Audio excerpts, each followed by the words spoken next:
ఈరోజు మనం తెలుసుకోబోయేది ఏంటి అంటే, చాలామందికి ఇప్పుడు ఫస్ట్ ఆఫ్ ఆల్ అయితే మనం జనరల్‌గా 2026 మనకి ఏ రాశి వారికి ఎలా ఉండబోతుందో న్యూమరాలజికల్‌గా మనం చెప్తాం. ఎందుకంటే జాతకరీత్యా ఇప్పుడు గోచారరీత్యా చూడండి 21 డేస్‌కి ఒకసారి చేంజ్ అవుతది. 41 డేస్‌కి ఒకసారి చేంజ్ అవుతది. 3 మంత్స్‌కి ఒకసారి ఒక గ్రహస్థితి అనేది చేంజ్ అవుతుంది గోచారం. కానీ జన్మ జాతకంలో ఏదైతే మీరు పుట్టిన డేటు, టైము, ప్లేస్ ఏదైతే ఉంటుందో అది ఎప్పటికీ మారదు. దశ, అంతర్దశలు మనకు చేంజ్ అవుతాయి. కాబట్టి మీరు దాంట్లో ఏం చేయాలి అంటే, ఇప్పుడు మన న్యూమరాలజికల్‌గా మేషరాశోళ్ళకి ఎలా ఉంటుందో మనం చెప్తాం.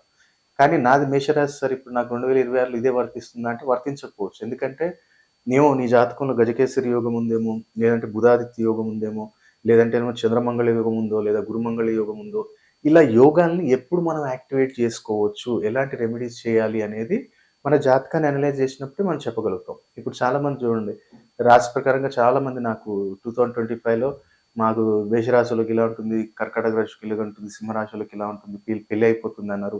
కానీ చాలామంది నా దగ్గరికొచ్చి కలిసినప్పుడు ఏంటి సార్ కర్కాటక రాశి వాళ్ళకి ఇలా ఉంటదన్నారు. కానీ నా బిడ్డకి పెళ్లి కాలేదు. నా అబ్బాయికి జాబ్ రాలేదు. మా అబ్బాయికి ఎడ్యుకేషన్ కంప్లీట్ అయింది. కానీ ఆయనకి ఇంకా జాబ్ రావట్లేదు. 1 ఇయర్ నుంచి ఇంట్లోనే కూర్చున్నాడు.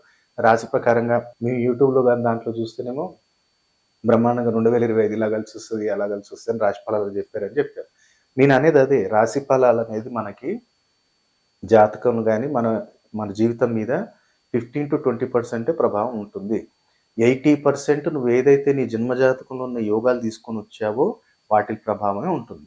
ఇది మీరెప్పుడు తెలుసుకోవాలి? ఓన్లీ రాశి ఫలాలు కాదు. మీ డేట్ ఆఫ్ బర్త్ టైం ప్రకారంగా చూసుకొని, నువ్వు సిగ్నేచర్ గూడా ఎలా చేస్తున్నావు? నీ లక్కీ డేట్స్ ఏంటి? డేస్ ఏంటిది? ఏ డైరెక్షన్‌లో నేనుంటే బావుంటుంది? నా నియర్ బై ల్యాండ్‌మార్క్ ఏదైతే బావుంటుంది? ఇవన్నీ ఎలా తెలుస్తదంటే, మీ జన్మ జాతకం చూసినప్పుడే రాశి ప్రకారంగా, నక్షత్ర ప్రకారంగా తెలీదు. సో, మొన్నటి నుంచి గూడా మనం న్యూమరాలజికల్‌గా 2026 ఏ రాశి వారికి ఎలా ఉంటుందో కొన్ని జాగ్రత్తలు చెప్తున్నాం, రెమెడీస్ చెప్తున్నాము. కాబట్టి ఇంకా డీటెయిల్‌గా మనం తెలుసుకోవాలి అంటే మన జన్మ జాతకాన్ని ఒకసారి అనలైజ్ చేయించుకుంటే ఇంకా మీకు డెప్త్‌గా తెలుస్తుంది.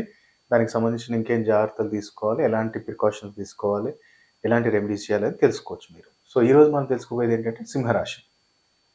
ఈ ఇయర్ మనకేంటంటే న్యూమరాలజికల్‌గా 1/3 కాంబినేషన్ గురువారం నుంచి ప్రారంభం అవుతుంది కాబట్టి, ఇక్కడ మనం ఏం జేయాలి, ఇగ సింహరాశి వారు జాగ్రత్త ఎక్కడ తీసుకోవాలంటే, అన్నదమ్ములలో ఏదన్నా ఇష్యూస్ ఉన్నాయా? ల్యాండ్ రిలేటెడ్ ఏదన్నా ఫైనాన్షియల్ లావాదేవీలలో ఏదైనా ఇష్యూస్ ఉంటే కొంచెం జాగ్రత్త. కొంచెం ఏదైనా సరే గాని మాట్లాడి కాంప్రమైజ్ అవ్వండి తప్ప కొంచెం అది ఎక్కువ గొడవల దాకెళ్తే చాలా ఇబ్బందులుంటాయి. సింహరాశి వారికి 2026లో కాబట్టి జాగ్రత్తగా చూసుకోండి.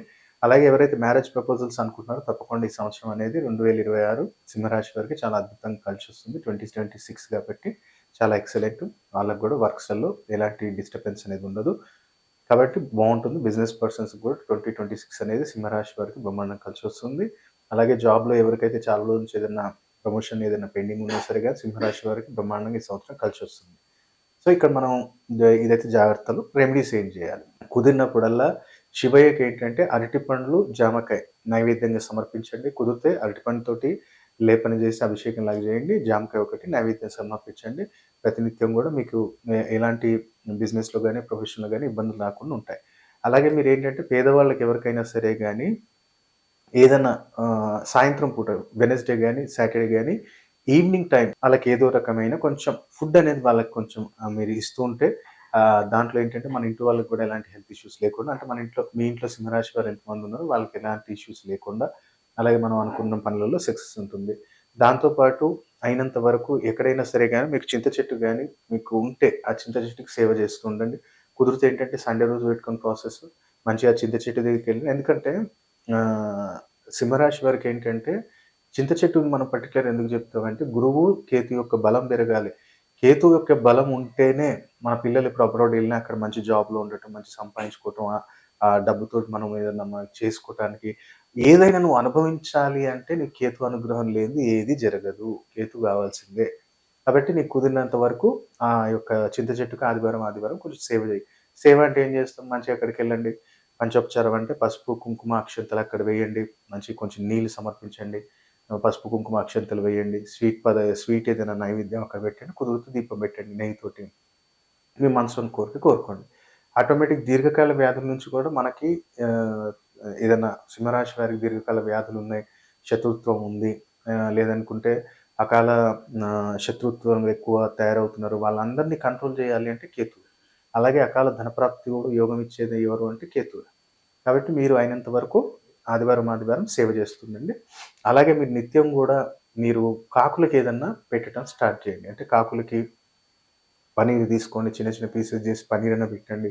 లేదనుకుంటే ఈ సన్నది ఘాటీ దొరుకుతది స్వీట్ షాప్‌లో. ఆ ఘాటీ అన్ని తీసుకొచ్చి అది మీరు కొంచెం ఇట్లా క్రష్ చేసేసి ఏదైనా ప్లేట్‌లో పెట్టి మీ ఇంటి ముందు పెట్టేయండి. అండ్ కాకులొచ్చి తింటే చాలా మంచిది సింహరాశి వారికి.